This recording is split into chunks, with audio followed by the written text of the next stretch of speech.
What's good, everyone? This your main correspondent, Alan Taylor, and I'm back in the broadcast room. And this is where we at now. So you see the title of the broadcast here. Apparently, we're going to Minnesota again. And the mayor of Minneapolis has teamed up with the gentleman that you're seeing right here. Now, this guy right here is supposed to be the head of the Learning Center, aka the Learning Center.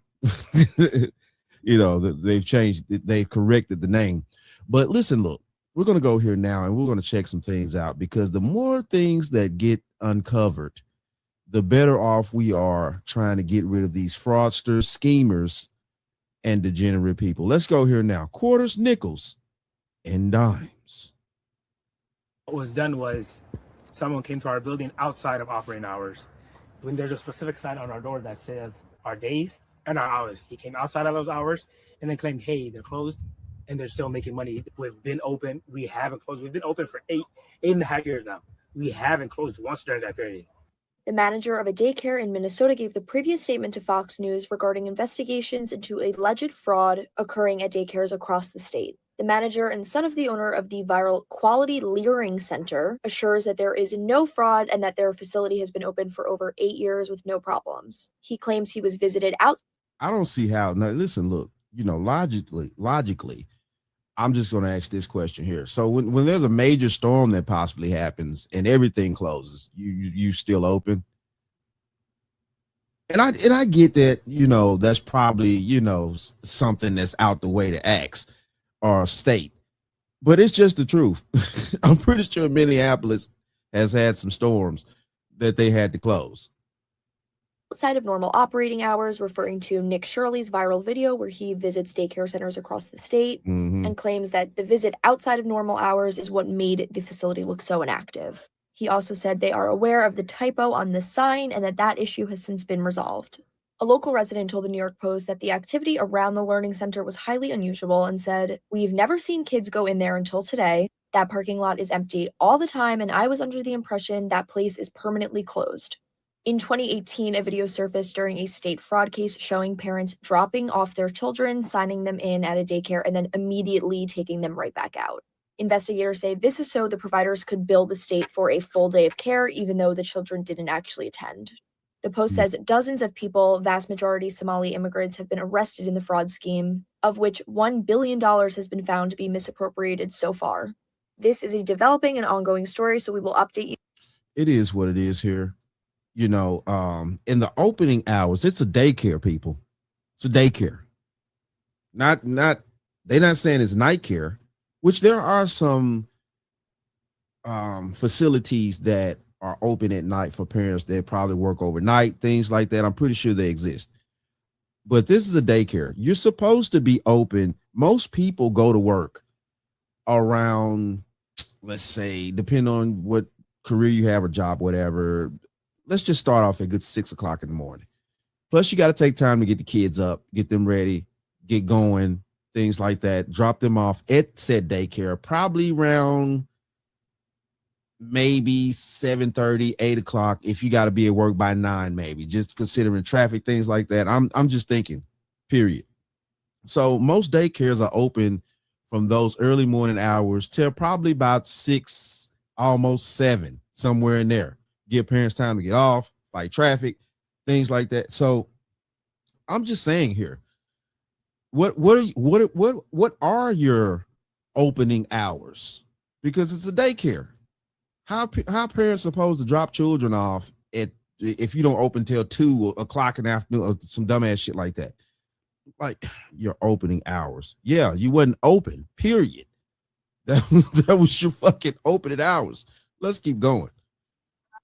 The same guy is the manager of the infamous Learning Center in Minneapolis, also one of the guys that was dancing in the back of Mayor Jacob Frey's election victory video, the one that went super viral where he thanks his constituents in Somali for re-electing him last month. Ibrahim Ali claims to be the manager of the Quality Learning Center and says that there is no fraud going on whatsoever there. He very well may just have a doppelganger who happens to look just like him that lives in the very same city he lives in, or he could be one of the Somali community leaders who is working with local electeds to keep some of these fraud schemes going. But that would just be crazy.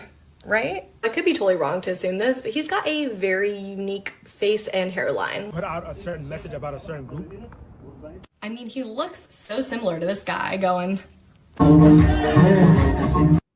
Election victory video, the one that went super. Hold on. Sorry about that, guys.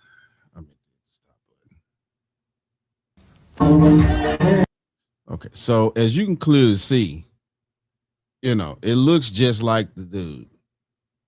There we go, right there. Suit and tie on. The mayor's got his suit and tie on. Hold on. Let's see the mayor face. It's going down in there. They having a great part. Look at all them smiles. Everybody smiling. Everybody getting paid. Oh my goodness. Everybody getting paid. Hey, listen, look, I'd be smiling that big if I was getting probably, you know, a couple of 100,000 or, you know, $500,000 kickback. I'd be smiling too. I'll be smiling too up in this motherfucker. I'm telling you right now. I mean, hypothetically speaking, it would make sense that someone running a fraudulent business would have a vested interest in who is in control politically in the city where they are running said fraudulent business. And right. Think about the mafia and how they used to run all these areas that we hear stories about, things like that. Michael Francis, he's an ex-mobster. He has a channel here on YouTube. I follow him as well, follow him for quite some time. But yeah, think about how they operate, used to, technically, you know, mayors and judges, and had a lot of people in their pockets. It's the same thing here. It's the same thing, except for it's the Somalians doing it. They're getting lucky because at the end of the day, I think that they're not moving how the mobsters used to move, but they're being invited in and shown the way to manipulate the system. Somebody's showing them this way. They're not figuring it out how the Italians or the Greeks and or the, you know, the other real old school mobsters used to be able to get into the game like that. Somebody's letting them in. They're not forcing their way in. Jacob Frey is no stranger to simping for Somalia. Hell, he even puts out campaign videos in Somali for Maaga Egawa Jacob Frey, Doke Magalada, Minneapolis. And the cherry on top is that Governor Tim Walz, after being radio silent, finally comes out and puts out a statement days later, just a few minutes ago. And what does he do? He blames Trump. Trump keeps letting fraudsters out of prison.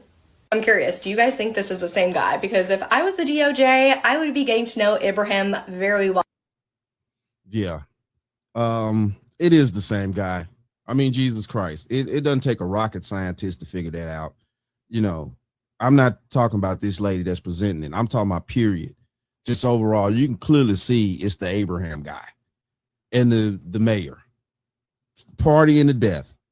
He probably just brought one of them little golden sacks out his doggone suit and put it on the mayor's desk a couple of hours ago.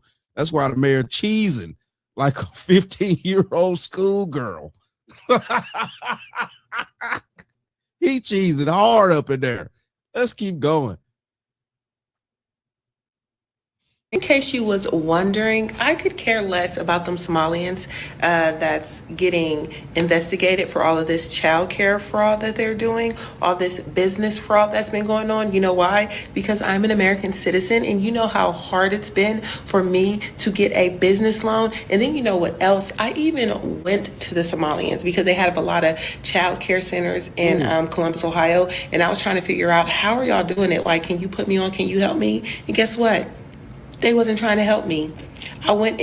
Of course, you're not Somalian. Of course, they're not going to help you. That's logical sense. They're not going to let you in on something that they're doing in fear of you probably telling on them. If you get too much, you're an outsider. Jesus Christ. And sorry to say this, I'm gonna be honest with you, man. If we as black people was a little bit more, together, we can accomplish some things too. Now, I'm not talking about doing anything illegal, so don't get this shit twisted. I'm just saying we could, like we used to be together, but it's neither here nor there.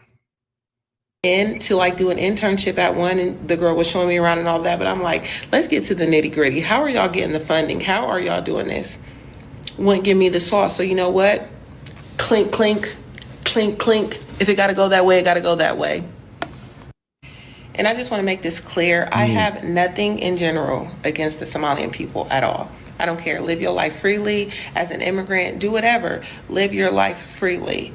But the criminality of it all and the fact that it's so hard for me, myself, as an American, to get those type of things is what pisses me the fuck off. But otherwise, do you live your life? Again, I have nothing against your community. I'm just saying, I don't like the criminality. I don't like the fact that y'all been doing all this fraud and getting away with it, and y'all wouldn't tell us. The fuck?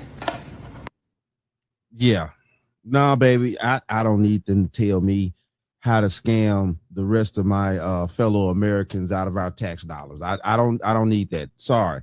Listen, look, you know, this I get what she's saying and things like that, because yeah, it is a horrible situation that's going on here.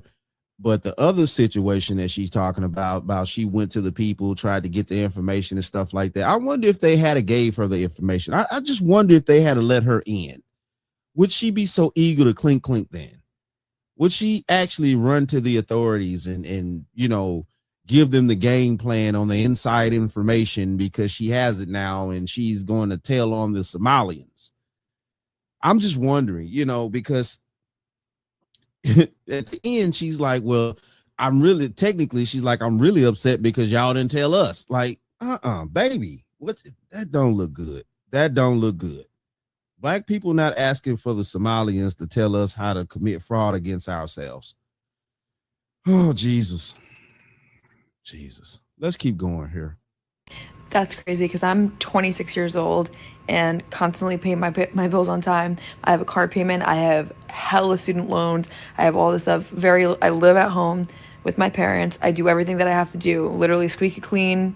Never been to jail. Never done anything wrong. But if I missed filing for my taxes, the IRS would be after my ass so freaking fast. So seeing those videos of those. Right. Let you, as a natural born American citizen with lineage in this country, not pay your taxes, property taxes. If some of y'all have them, state taxes, I know where I'm at. I don't have state taxes no more. Man, let y'all not pay them taxes. See them boys come knock at your door or sending letters, and if they send enough letters, after that they coming knocking at your door. Those daycare centers in Minnesota literally receive millions of dollars. No, not like 1 million, like over. There's some that are like literally taking $3 million a year for whatever the hell is going on. I constantly see these videos. I'm reading comments. I'm like, how is this happening? How is this happening? Well, it's happening because our fellow Americans that are in these positions of mayors and governors, legislature for set area, things like that, they're in on it. Our fellow Americans are in on it. And we have to wake up to this fact right here of the traders. And I've mentioned this plenty of times in plenty of broadcasts that I've done on this channel about the traders. It's the traders, and we need to accept that fact. We cannot stop the fraud, and we cannot stop the situation from happening the way it's happening if we don't accept the fact that we have traders that are helping these people, putting these people in positions, and also gaining beneficial facts off what they're teaching these people how to roll the system. We got to get to the traders first. I'm literally doing everything that I'm supposed to be doing. Okay, going to college, putting myself into major debt because that's what they say that I need to do. I need a college degree to, you know, get a job, do everything that I need to do, doing the right thing, saving my money, trying to build a future for myself. And every day I feel like I'm hit with impending doom because I'm like, I'm not gonna be able to afford the lifestyle that I want for myself or for my future children or for my husband or whatever. Like it's something that you just have to live with every single day, even though I'm doing the things that I need to do, right? Then there's shit like this, things like this going on. How is this happening? How is this going on? And some guy that just has a camera in his hand, better than any investigative journalist on any major news outlet that I watch every single day. How? That's just what makes you just feel like every day I'm sitting on my couch and I'm like, do I sound like a weirdo stoner conspiracy theorist for thinking, no, it's happening right in front of us. It's literally right there. And this is not like a political debate. This is literally like a humanitarian issue. This is happening within our country, and I'm getting fed up about it, because when you start affecting my money and things that, like, you know, I'm putting in debt for and I'm working so hard for, and then things like this are happening, are you kidding me? That's when I get upset. That's when everybody gets upset. It has nothing to do with being a Democrat or Republican or what.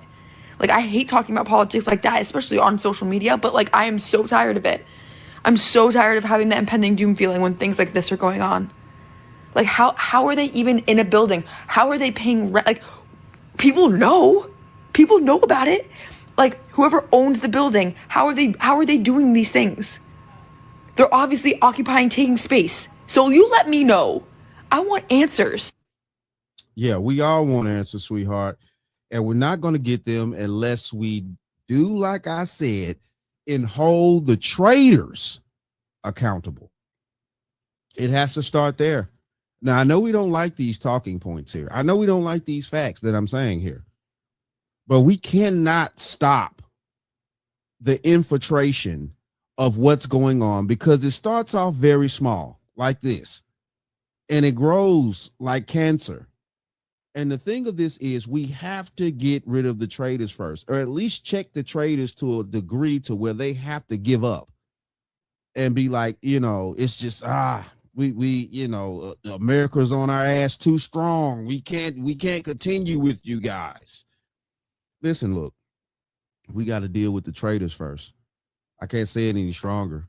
I hope y'all receive this message with an open heart and an open mind and a warm welcome, because there's no way around these facts right here. We're not going to stop this this train that's going on right now with these illegals being over here, and some of them have come over here semi-legally, you know, through crooked systems and stuff like that.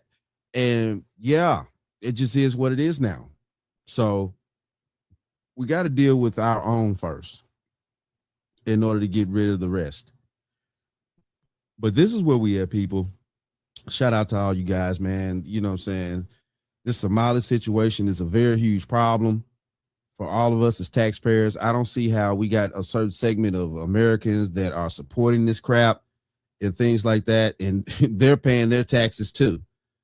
Jesus, man, it's weird to me, the day and time that we live in. And my grandfather fought in World War II, and I don't think this is what the fuck he fought for. You see his flag sitting right there. Hold on here. Hold on here. It's sitting right there. That's from World War II, baby. Real talk. I don't understand how y'all sitting around here on this dumb shit, man. I can't fathom it. It's sad, and it's highly disrespectful to what our ancestors fought for in this country. White and black people, we dealt with a lot amongst each other as well. We had things that we had to get over from each other, fights that we had to have in order to get to the point to where we're somewhat applicable in society today.